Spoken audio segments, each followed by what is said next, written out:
எல்லாருக்கும் மகளிர் வாழ்த்துக்கள். அப்போ உற்சாகமாக அன்னைக்கு வந்து ஒரு இவ்வளோ சிறப்பாக வந்து எனக்கு தெரிஞ்சு மகளிர் தினம் கொண்டாடுனதே இல்லைன்னு நினைக்கிறேங்க. ஏதோ ஒரு நாளைக்கு வருவோம். அதுதான் இன்னைக்கு வந்து ஐயா தமிழில் அவர்களுடைய ஒரு கூட்டு முயற்சி, கூடுதல் முயற்சி, இதனால இன்னைக்கு ரொம்ப சிறப்பாக வந்து தொடங்கியிருக்கோம்.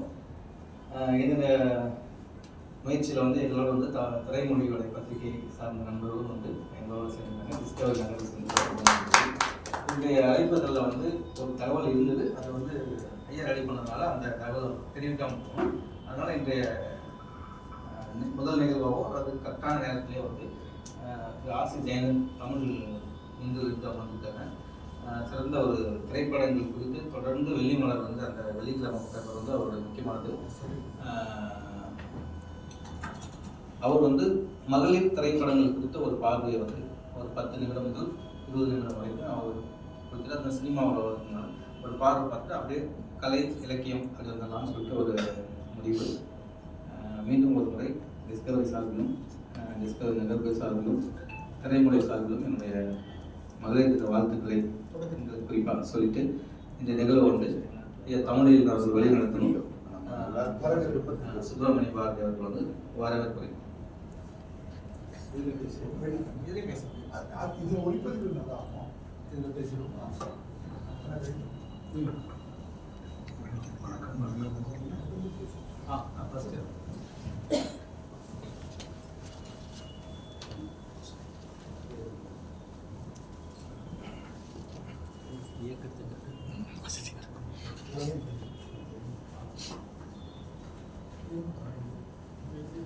பேர் கொஞ்சம் டவுட்டு. வாட்ஸ்அப் பண்ணி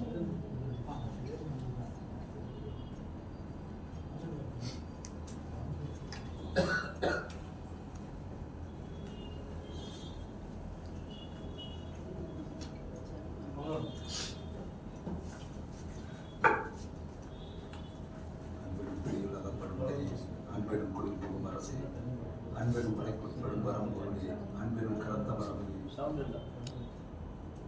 அன்பெரும் மனுவில் அமைந்த பெருமையே அன்புருவான் பரம் சொல்லும் அன்புமயம் அறிவுமயம் இரண்டுமான ஒரு ஜோதிமயமான மாலை பொழுது உங்களை அனைவரையும் வரவேற்று கொள்கிறேன். நடுவில் பெரும்பாலும் பேச வேண்டாங்க. ஒளிப்பதிவு இருக்கிறதால செய்கை மொழியில் அன்புமயம் அறிவுமயம் இரண்டுமான ஜோதிமயமான இந்த அற்புதமான மாலை பொழுது உங்கள் அனைவரையும் இதயம் தொட்டு அன்பு கூர்ந்து அழைப்பதில் பெருமிதம் கொள்கிறது டிஸ்கவரி புக் பேனர்ஸும் திரைமொழி மாத இதழ். விண்ணும் மண்ணும் காற்றும் நீரும் நெருப்பும் அனைத்துமாக இருப்பது பெண்கள் தான், பெண்மைதான். பெண்மையை போற்றக்கூடிய தேசம்தான். இங்கே நம்ம வச்சிருக்கிற டைட்டில் வந்து பெண்மையை மீட்போம். அதனுடைய குறுக்கும் நெடுக்கும் எல்லாமே இருக்குது. இது பாரதியார் 100 ஆண்டுகளுக்கு முன்பே, அப்புறம் பாரதியார் நிவேதா காலத்திலிருந்து ஒரு பெண்ணை தன்னுடைய மனைவியை கை மேலே போட்டு கூட்டிகிட்டு போகிறதுக்கே ஒரு சுதந்திரம் தேவைப்பட்டதுன்னு அப்புறந்தே இது தொடர்ந்து இருக்குது. இன்றைக்கும் இருக்குது. நாம் நினச்சிட்டு இருக்கோம் பெண்மைக்கு சுதந்திரம் வந்துருச்சுன்னு.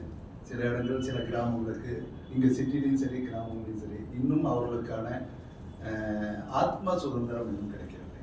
நாம் நினைத்து கொண்டிருக்கோம் மொழி சுதந்திரம், எழுத்து சுதந்திரம், பேசுகிறார்கள், எல்லா துறைகளிலும் பெண்கள் வந்து விட்டார்கள். ஆனாலும் ஏதோ ஒன்று ஒரு சின்ன இது இருக்கிறது. அதுக்கு காரணம் முழுக்க முழுக்க ஆண்கள் தான்.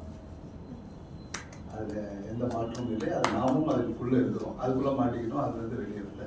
இது எப்படியாவது அடுத்த நூற்றாண்டுக்குள்ளாக நம்ம கடத்தி அனைவரும் சமந்தான். அதில் ஆணுக்கும் பெண்ணுக்கும் சமநிகர் என்று பாரதி சொன்னது தான் இன்னும். ஆனால் நம்ம எழுதிடுறோம் மாதவராக பிறப்பதற்கு மாதவம் செய்திட வேண்டும். நம்ம எந்த பெண்ணையாவது கேளுங்க, நம்ம அம்மாவை கேளுங்க, ஏண்டா பொம்பளை போடணும் அப்படின்னு தான் இன்னும் இருக்குது.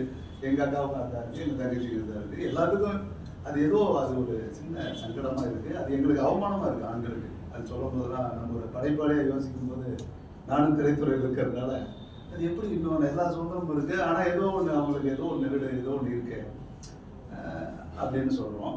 ஆனாலும் பெண்களுடைய அவர்கள் தான் இந்த பூமியை தாங்கி கொண்டுள்ள ஒரு ரைட்டர் ஒருத்தர் இருந்தார். பூமியை கடல் கொண்டுருச்சு அந்த உலகத்தை, அப்படியே கடல் தூக்கிட்டு போயிடுச்சு, இந்த பூமி அழிஞ்சிருச்சு. ஆனால் இன்னும் உயிரோடு இருக்கு, இன்னும் அழியாமல் இருக்கு. என்ன காரணம்? எதிரில் இருந்து சொன்னார் கடவுள். ஒரு மண்ணாங்கட்டி இல்லை, பெண்கள். பெண்கள் தான் இந்த பூமியை இன்னும் பிடிச்சி காப்பாற்றிட்டு இருக்காங்க அப்படின்னு சொன்னாங்க. அது மாதிரி உங்கள் அத்தனை பெண் மக்கள் இங்கே வந்திருக்கீங்க. சகோதரிகள் அனைவரும் பேட சார்பாகவும் திரைமொழி பத்திரிகை சார்பாகவும் வருகிறவர்கள் என வரவேற்கிறோம். இதை அண்ணன் கவிஞர் அவர் இப்போ 15 ஆண்டு காலமாக தெரியும். நிறையா இலக்கிய கூட்டம், சமூக சிந்தனை எங்கே போனாலும் அங்கே இருப்பார். அவர் தான் இதை ஒருங்கிணைஞ்சி அழகாக பண்ணிக்கிட்டு இருக்காரு.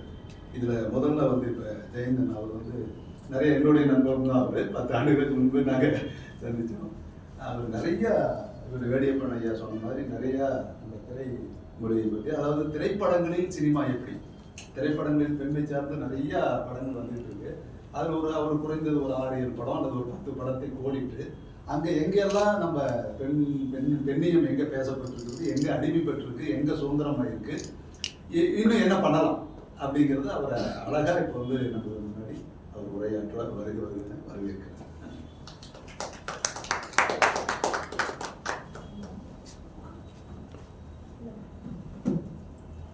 ரொம்ப பெருமிதமா இருக்கு. என்ன அப்படின்னா, இந்த பிரபஞ்சன் அரங்கத்துல வந்து நான் முதல் முறையா பேசுறேன் அப்படின்னு நினைக்கிறேன். அது ரொம்ப பெருமிதமா இருக்கு. என்ன காரணம் அப்படின்னா, எழுத்தாளர் பிரபஞ்சன் அவர்கள் வந்து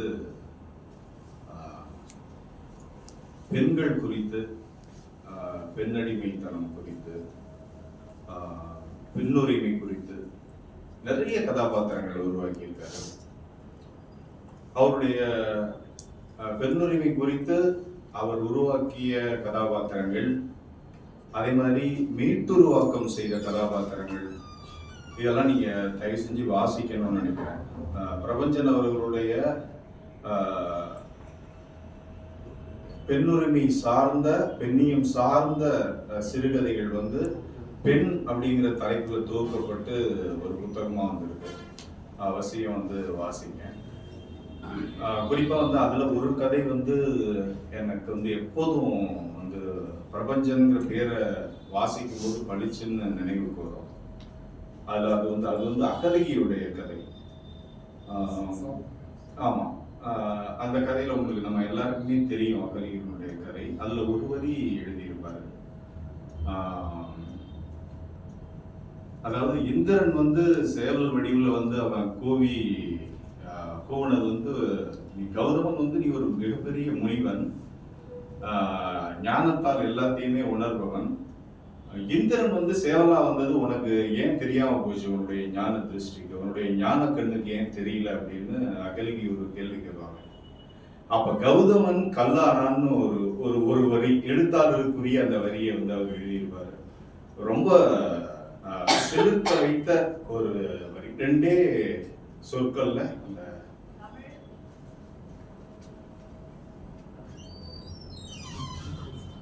அத்தகைய சிறப்புக்குரிய பெண்ணுரிமையை போற்றிய ஒரு உன்னதமான ஒரு எழுத்தாளர் பிரபஞ்சன்.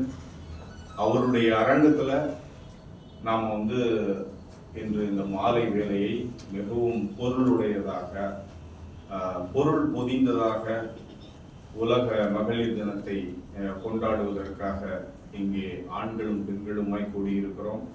அதில் என்னுடைய நண்பர் சுப்பிரமணியன், அன்பு சகோதரன் வேடியப்பன், ஐயா தமிழ் தமிழ் அவர்கள், அப்புறம் இங்க முதல் முறையா நிறைய பேரை நான் வந்து இங்க நண்பர்களா இந்த மாலை நேரத்தில் பெற்றதுக்காக உங்க எல்லாருக்கும் என்னுடைய அன்பையும் என்னுடைய வணக்கத்தையும் தெரிவிச்சுக்கிறேன். நான் வந்து நண்பர் சுப்பிரமணியன் இங்க சொல்லும்போது சொன்னாரு, நிறைய தமிழ் சினிமால இருக்கக்கூடிய பெண்ணிய படங்கள் குறித்து நம்ம பேசலாம் அப்படின்ட்டு. நான் அதுல வந்து ஒரு 2 படங்களை மட்டும் முன்வைத்து என்னுடைய உரையை ரொம்ப சுருக்கமா ஒரு 10 நிமிடத்துல முடிச்சுக்கலாம்னு நினைக்கிறேன். ஏன்னா எல்லாரும் கலந்துரையாடும் போதுதான் இந்த பொழுது இனிமையாக இருக்கும் அப்படின்னு நினைக்கிறேன். தமிழ் சினிமாவை பொறுத்தவரை பெண்ணியம், பெண்ணுரிமை என்பது ஒரு பெரும் வறண்ட நிலமாகவே இருக்கிறது. இருந்தது. இப்ப நிலமா பரவாயில்ல. ஆனா ஒரு காலகட்டம் வரைக்கும், அதாவது 90கள் வரைக்குமே கூட திருமதி பழனிசாமி அப்படின்னு ஒரு தலைப்பு வைக்கிற ஒரு சூழல்ல தான் தமிழ் சினிமா இருக்குது. இப்போது வந்து ரெனே மாதிரியான கதாபாத்திரங்கள் வந்து விட்டன, நட்சத்திரம் நகர்கிறதுன்னு நம்ம வந்து பெருமை கொள்றோம்.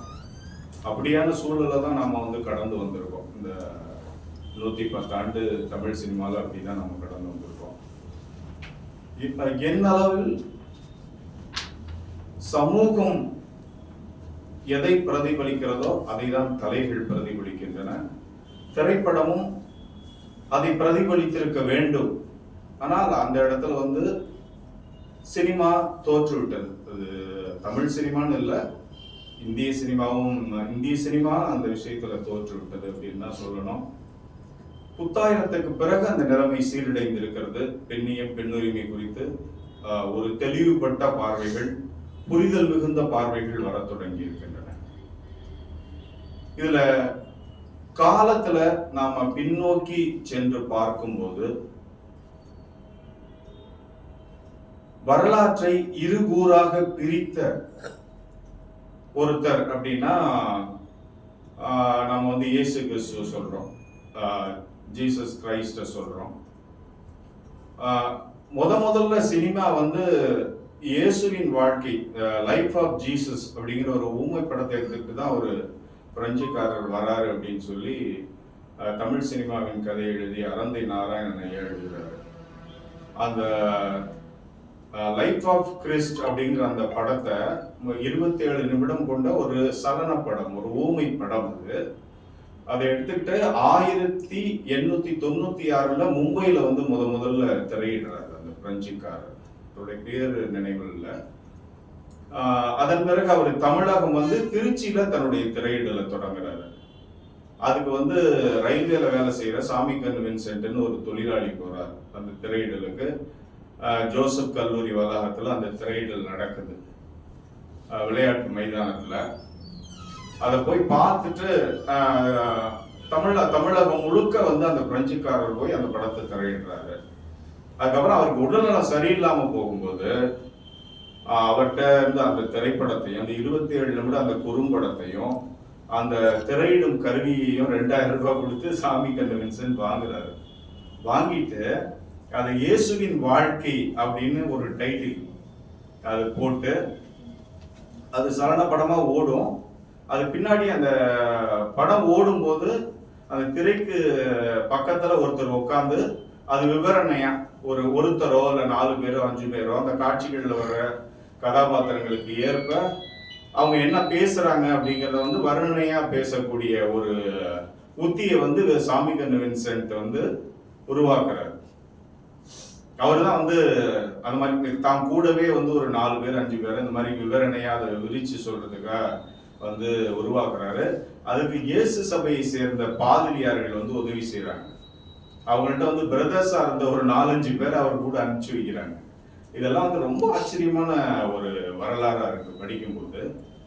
இதை ஏன் இந்த இயேசுவின் வாழ்க்கையை நான் ஏன் இந்த இடத்துல பேசுறேன் அப்படின்னு கேட்டீங்கன்னா, அதுல வந்து ஒரு காட்சி வருது. இயேசு கிறிஸ்து உங்களுக்கு எல்லாருக்குமே தெரியும், அவர் ஒரு புரட்சியாளர். அவரை ஒரு ஞான குருவா ஏத்துக்கிறவங்க இருக்கிறாங்க. கிறிஸ்தவர்கள் அவரை வந்து இறை மகனா பாக்குறாங்க. அவரை வந்து ஒரு புரட்சியாளராக பார்க்குறாங்க. உலகின் சோவியத் முன்னாள் பிரசிடென்ட் வந்து மிகையில் கோர்புசே வந்து அவர் உலகின் முதல் பொது உடைமையாளர், ஃபர்ஸ்ட் கம்யூனிஸ்டா பார்த்தாரு. இந்த மாதிரி அவரை பத்தி சொல்லிட்டே போலாம். அந்த 27 நிமிட படத்துல பல காட்சிகள் பெண்ணியம் சார்ந்து ரொம்ப அதிர்வை உருவாக்கக்கூடியதா இருந்திருக்கு. இதை தியோடோர் பாஸ்கரன் வந்து தன்னுடைய ஆய்வுல சொல்றாரு. என்னன்னா, ஜீசஸ் வந்து யூத மதத்துக்கு எதிராக தன்னுடைய கிளர்ச்சியை தொடங்குறாரு. யூதர்களுடைய அந்த திருச்சட்டத்தின்படி ஒரு பெண் பாலியல் தொழிலாளி, ஒரு பாலியல் தொழிலாளி கல்லால் எரிந்து கொல்லப்பட வேண்டியவள். அதுதான் வந்து யூத மத பழமைவாதம். ஒரு ஜீசஸை வந்து எப்படியாவது வந்து அவர் மேல ஏதாவது ஒரு இடத்துல அவரை பாயிண்ட் பண்ணிடணும்னு சொல்லிட்டு ஒரு பாலியல் தொழிலாளியை அவர்கிட்ட கூட்டிட்டு வராங்க. கூப்பிட்டு வந்து இந்த பெண்ணை கையங்களமா பிடிச்சிட்டோம், இங்கேயே கல்லால் அடிச்சு கொல்ல போறோம், என்ன சொல்றீங்க அப்படின்னா அவர் சொல்றாரு, உங்கள யார் பாவம் செய்யலையோ முதல் கல்லா அவர் மேல போடுங்க. இந்த சீன் வருது. இதை வந்து இயேசு சபையை சேர்ந்த இந்த பிரதர்ஸ் வந்து பின்னாடி இருந்து சொல்லும் போது அதுக்கு வந்து ஒரு மிகப்பெரிய வரவேற்பு கிடைக்குது. பள்ளிக்கூடங்களுக்கெல்லாம் அந்த சைலண்ட் பிலிமை தூக்கிட்டு போறாரு. அதே மாதிரி ஒரு அந்த படத்துல வரக்கூடிய இன்னொரு காட்சி, ஒரு சமாரிய பெண், அதாவது சாதி ரீதியாக கீழ்நிலையில் வைக்கப்பட்ட ஒரு பெண்ணிடம் போய் வந்து தண்ணி கேட்டு வாங்கி குடிக்கிறார். இந்த மாதிரி 2-3 சம்பவங்கள் வந்து அந்த 27 நிமிட படத்துல இருக்குது. ஸோ அப்படி பார்த்தா சலன படத்திலேயே பெண்ணிய கூறுகளை வந்து நாம வந்து இங்க தமிழ்நாட்டுல பார்த்துட்டோம். அதுல இருந்து தொடங்குது அப்படின்னு சொல்லிக்கிறதுல ரொம்ப சந்தோஷப்படுறேன். அப்படியே வரலாற்றுல வந்து கிமு வரலாற்றுல வந்து இன்னும் பின்னோக்கி போய் பார்த்தோம் அப்படின்னா, கிமுல போய் பார்த்தோம் அப்படின்னா புத்தர் அவரும் இந்த சாதி கட்டுமானங்கள், சாதி அமைப்புகளுக்கு எதிராக வந்து மிகப்பெரிய புரட்சியை செய்தவர். குறிப்பா தன்னுடைய சங்கத்துல வந்து பெண்களை வந்து அவரு சேர்த்துக்கிறதுக்கு அவர் முன் வராரு. சுனிதா அப்படிங்கிற ஒரு துப்புரவு தொழிலாளி பெண்ணை வந்து, நீங்க செய்யற தொழில் வந்து உங்க தொழிலால வந்து உங்களை ரொம்ப இழிவுபடுத்துறாங்க, அதனால நீங்க வந்து அந்த தொழிலை கைவிட்டு நீ வாமா வந்து சங்கத்துல சேருன்னு சொல்லி அவங்களை பிக்குனியா மாத்துறாரு. நீங்க புத்தரின் அவரோட தம்மமும் புத்தகத்தை நீங்க படிச்சீங்க அப்படின்னா இதை நீங்க வந்து தெரிஞ்சுக்க முடியும். இது வந்து காலத்தால் வந்து ரொம்ப பின்னோக்கி போகும்போது எவ்வளவு பெரிய ஒரு புரட்சி பாருங்க. வந்து அங்க வந்து புத்தத்துல புத்தர் வந்து அப்பவே தன்னுடைய வந்து புரட்சியை வந்து பண்ணிட்டார். பெண்ணியம் வந்து புத்தர்கிட்ட இருந்தே பெண்ணியம் தொடங்குது அப்படின்னு தான் நான் சொல்ல முடியும். நமக்கே நல்லா தெரியும், இங்க வந்து நம்முடைய நாட்டை பொறுத்தவரையில் மதம் தான் பெண்களுக்கு வந்து மிகப்பெரிய பின்னடைவாக இருக்கிறது. அவங்க பெண் உரிமையை பெறுவதில், பெண் சமத்துவத்தை பெறுவதில் மதம் தான் மிகப்பெரிய ஒரு பின்னடைவாக இருக்கிறது. ஆனா இதை வந்து தமிழ் சினிமா எந்த அளவுக்கு பிரதிபலிச்சிருக்கு அப்படின்னு பார்த்தோம்னா பிரதிபலிச்சிருக்கு. ஆனா ஒரு ஆழமா அழுத்தமா தமிழ் சினிமாவோ இந்திய சினிமாவோ பிரதிபலிச்சிருக்கா அப்படின்னா கிடையாது. இன்னைக்கு வந்து சபரிமலையில் வந்து சபரிமலை இஷ்யூ நமக்கு எல்லாருக்குமே தெரியும். அது குறித்து ஒரு மலையாள சினிமாவை இன்னைக்கு கொண்டாடுறோம் எல்லாரும். ஆனா அது குறித்து ஒரு திரைப்படம் வருமா அப்படின்னா, ஒரு சபரிமலைக்கு போக தீர்ப்புக்கு அப்புறம், உச்சநீதிமன்ற தீர்ப்புக்கு அப்புறம் சபரிமலைக்கு போக தயாராயிட்ட ஒரு பெண்ணை குறித்த, அந்த பெண்ணுடைய ஒரு போராட்டத்தை குறித்த ஒரு ஒன்லைன் ரெடி பண்ணி ஒரு டைரக்டர் ஒரு படம் எடுக்க முன்னுருவார மலையாள சினிமால கண்டிப்பா மாட்டார். அப்படி வந்தாருன்னா அவர் என்ன ஆவாரு நமக்கே தெரியும் இல்லைங்களா? ஸோ வந்து நம்ம இந்திய சூழல்ல மதம் தான் இங்க வந்து பெண்ணை போட்டு மிதிக்கிற, அடித்து துவைக்கிற, காலுக்கு கீழே போட்டு வைத்திருக்கிற அமைப்பா இருக்குதுன்னா எல்லா மதத்தையும் தான் சொல்றேன். நான் வந்து குறிப்பிட்டு இந்த மதம் அப்படின்னு நான் சொல்ல வரல. இத வந்து மிக காத்திரமாக அல்லது மிக நுட்பமாக அல்லது கலையினுடைய உத்தியோடு புத்திசாலித்தனமாவது படங்கள் சொல்ல வருதா அப்படின்னா, திரைப்படங்கள் சொல்ல வருதான்னா கண்டிப்பா இல்லை. அங்கிருந்து நான் வந்து அம்பேத்கர்கிட்ட வரணும் அப்படின்னு நினைக்கிறேன். அம்பேத்கர் அளவுக்கு பெண்ணுரிமைக்காக, பெண் விடுதலைக்காக தன்னுடைய போராட்டங்களை முன்னெடுத்த ஒரு மாபெரும் தலைவர் இல்லை. அப்படி ஒருத்தர் இருக்காரு அப்படின்னா நம்ம தமிழகத்துல ஈவேரா அவர்கள் மட்டும்தான். அம்பேத்கர் அவர்கள் என்ன சொல்றாரு அப்படின்னா, ஒரு நாட்டோட வளர்ச்சியை நம்ம எதை வச்சு நம்ம கணிக்க முடியும் அப்படின்னா, பெண் எந்த அளவுக்கு பொருளாதார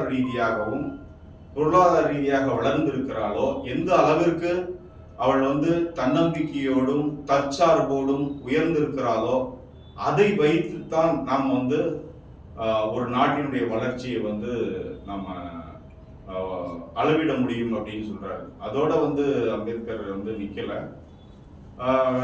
அரசியலமைப்பு சட்டத்தை எழுதும்போது பல்வேறு பெண்களுடைய சொத்துரிமையில தொடங்கி பல விஷயங்களை வந்து பெண்களுக்காக தனக்கு வந்து தன்னுடைய கைக்கு அதிகாரம் வந்த போது அதை வந்து அவர் சாதித்து காட்டி விட்டு போனார். அரசியல் அதிகாரம் ஈவேரா அவர்களுக்கு கையில கிடைக்கல அப்படின்னாலும் அவர் வந்து தாலி மறுப்பை வந்து தன்னுடைய சுயமரியாதை திருமணங்கள் வழியா வந்து வச்சார். ஆனா தமிழ் சினிமால சாதிய நீ தாலி கட்டினா நான் வந்து கல்யாணம் பண்ணிக்க மாட்டேன் சொல்ற அப்படின்னு சொல்ற ஒரு கேரக்டரை பார்க்கவே முடியல இது வரைக்கும். ரொம்ப ஒரு வேதனையான ஒரு வேதனையோடு தான் நான் அதை இங்க பதிவு பண்றேன். எவ்வளவு மிகப்பெரிய ஒரு புரட்சி வந்து பெரியார் செஞ்சது. இன்னைக்கு வந்து சுயமரியாதை திருமணங்கள் வந்து தாலி மறுப்போடு இன்னைக்கு என்ன தாலிங்கிறது வந்து எவ்வளவு பெரிய ஒரு அடிமை சின்னம் அப்படின்னு நம்ம வந்து சொல்றோம், பேசுறோம், டிஸ்கஸ் பண்றோம், எல்லாம் பண்றோம்.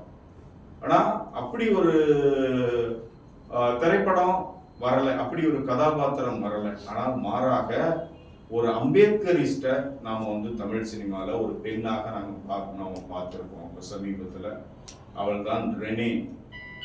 ரஞ்சித் அவர்கள் இயக்கி இருக்கிற நட்சத்திரம் நகர்கிறது படத்துல வந்து நம்ம பார்த்திருக்கோம். அதுக்கு முன்னாடி அவள் அப்படித்தானல்ல நம்ம மஞ்சுவை சந்திச்சோம். ஆனா மஞ்சுல இருந்து ரெனேவை வந்து பல மடங்கு நம்ம மேல தூக்கி வைக்கலாம். அப்படி ஒரு சிறந்த ஒரு கதாபாத்திரம். தன்னுடைய சாதி ஆணவத்தால் வந்து தன்னுடைய காதலை முறிச்சுக்கிறான் காதலை. ஆனா அவ வந்து அவர் அம்பேத்கரிஸ்டா இருக்கிறதுனால அதாவது சட்டையே செய்யல. ஏன்னா அவ தற்சார்பு மிக்கவள். தன்னுடைய திறமை மீது தன்னுடைய உழைப்பின் மீது மிகுந்த நம்பிக்கை கொண்டவள். தற்சார்பு மிக்கவளா இருக்கிறதுனால அவ அடுத்த கட்டத்தை நோக்கி நகர்ந்து போயிட்டே இருக்கா. நீ ஒண்ணுமே இல்லை போடா அப்படின்னு தூக்கி போட்டு போயிட்டே இருக்கா. எந்தெந்த படத்தையோ கொண்டாடுகிறோம், எழுதுறோம், எல்லாம் பண்றோம். ஆனா நட்சத்திரம் நகர்கிறது மாதிரி ஒரு சிறந்த படைப்பை வந்து நாம வந்து பெருசா கொண்டாடலை, நம்ம அதற்கு ஆதரவு கொடுக்கல அப்படிங்கிறது வந்து ரொம்ப வேதனையானது தான். அது முக்கியமா விமர்சகர்கள் அந்த படத்தை வந்து எப்படி கையாண்டாங்க அப்படின்னு பார்க்கும்போது ரொம்ப வேதனையா இருக்கு. இதுக்கு காரணம் என்ன அப்படின்னு கேட்டீங்கன்னா, அம்பேத்கரை படிக்கல. அம்பேத்கர் அந்த வந்து அந்த படத்தை நட்சத்திரம் நகர்கிறது படத்தை வந்து விமர்சிக்கணும் அப்படின்னா அம்பேத்கரை படிச்சிருந்தா அவன் சிறப்பா அந்த படத்தை விமர்சிக்க முடியும். ஒரு அம்பேத்கரிஸ்ட் கதாபாத்திரம் முதல் முறையாக தமிழ் சினிமாவில் வருதுங்கிற போது அம்பேத்கரை தெரிஞ்சுக்காம அந்த படத்தை எப்படி விமர்சிக்க முடியும்? இதுதான் ரொம்ப வேதனையானது. மிகச்சிறந்த ஒரு பெண்ணிய படைப்பாக நட்சத்திரம் நகர்கிறதோட அதை நம்ம கம்பேர் பண்ண முடியாது அப்படின்னாலும் மிகச்சிறந்த ஒரு பெண்ணிய படைப்பாக நான் வந்து என்னுடைய பார்வையில சமீப நாட்கள்ல நான் வந்து பார்த்து வியந்தது அப்படின்னா வசந்த் சாய் அவர்கள் இயக்கி இருக்கக்கூடிய சிவரஞ்சனியும் இன்னும் சில பெண்களும் அப்படிங்கிற ஒரு ஆந்தாலஜி பிலிம். அது ஒரு 3 கதைகள். அதாவது அந்த படத்தினுடைய மிகப்பெரிய சிறப்பே காலகட்டம் தான் மாறிக்கிட்டே வந்திருக்கு. ஆனா பெண்ணுடைய நிலைமை அப்படியே ஆண்மைய சமூகத்தில் அப்படியே அடக்கப்பட்டு ஒடுக்கப்பட்டு மிதிக்கப்பட்டு அப்படியே தான் இருக்கு அப்படிங்கிறத தன்னுடைய கதை தேர்தலையே வசந்த் சாய் அவர்கள் சொல்லிட்டாங்க. என்ன அப்படின்னு கேட்டீங்கன்னா, 3 தலைமுறை எழுத்தாளர்களுடைய 3 சிறுகதைகளை வந்து அவர் தேர்வு செஞ்சுக்கிறார். ஆதவன் அவர்களுடைய சிறுகதை, அதற்கு அடுத்த தலைமுறையிலே வந்த அசோகமித்திரன் அவர்களுடைய ஒரு சிறுகதை, அதற்கும் அடுத்த தலைமுறையிலே வந்த ஜெயமோகன் அவர்களுடைய ஒரு சிறுகதை. 3 சிறுகதைகளை வந்து அவர் தேர்வு செஞ்சு அந்த படத்தை உருவாக்குறாரு. சிவரஞ்சனியும் இன்னும் சில பெண்களும் 3 காலகட்டத்துல வாழ்ற அந்த பெண்கள் ஆண் ஒடுக்குதலால் உருவாக்கப்பட்டிருக்க, ஆண் ஒடுக்குதலால் நிர்மாணிக்கப்பட்டிருக்கிற குடும்ப அமைப்புக்குள்ள எவ்வளவு ஒடுக்குதல்களுக்கு ஆளாகிறாங்க, எந்த கணத்துல அவங்க அதுல இருந்து வெளியில வர்றாங்க அப்படிங்கிறத அந்த ஆந்தாலஜி பிலிம்ல அவர் வந்து ரொம்ப மிகச்சிறப்பா பிரச்சாரம் இல்லாம பாடம் எடுக்காம ரொம்ப சிறப்பா பதிவு பண்ணியிருந்தாரு. சிவரஞ்சனியும் இன்னும் சில பெண்களும் அந்த ஆந்தாலஜி படத்தை நீங்க பார்க்கல அப்படின்னா தயவு செஞ்சு நீங்க அந்த படத்தை பார்க்கணும் அப்படின்னு நான் இந்த நேரத்தில் கேட்டுக்கிறேன். மிக முக்கியமா தமிழ் சினிமாவில் நேர வேண்டிய மாற்றம் அப்படின்னா அடிப்படையிலிருந்து நேரணும். ஒரு ஆணினுடைய காதலை பத்தி பேசுற படங்கள் வருது. ஒரு ஆணுக்கு அவனுடைய காதல் சார்ந்து ஒரு பெரிய கதை இருக்கும் என்றால் ஏன் பெண்ணுக்கு இருக்காது? அந்த கோணத்தையே வந்து எடுக்கிறதில்ல. பெண் இயக்குனர்கள் அதை எடுக்கணும் அப்படின்னு நினைக்கிறேன். அலிதா சமீன் வந்து மின்மினின்னு ஒரு படம் எடுத்துட்டு இருக்காங்க. அதுல வந்து நான் அதை எதிர்பார்க்கிறேன். இந்த மாதிரி மாற்றங்கள் வரணும். இன்னும் ஆண்களின் கையில் சினிமா இருப்பதனால்தான் ஆண்களின் திரைப்படங்களே வந்துட்டு இருக்கு, ஆண் மைய சினிமாக்களே வந்துட்டு இருக்கு. ஹீரோயிசம் தான் இங்க சினிமாவா இருக்கு. இது வந்து மாறணும். பெண் உரிமையை பேசுகிற படங்கள் வரணும். பெண் அடிமைத்தனம் முற்றாக இந்த உலகத்தில் இருக்கக்கூடிய இழிவுகளிலெல்லாம் மிகப்பெரிய இழிவு என்பதை உணர்கிற ஒரு தலைமுறையை நாம் உருவாக்க வேண்டும் என்று சொல்லி உங்கள் அனைவருக்கும் உலக மகளிர் தின நல்வாழ்த்துக்களை தெரிவித்து முடிக்கிறேன். நன்றி.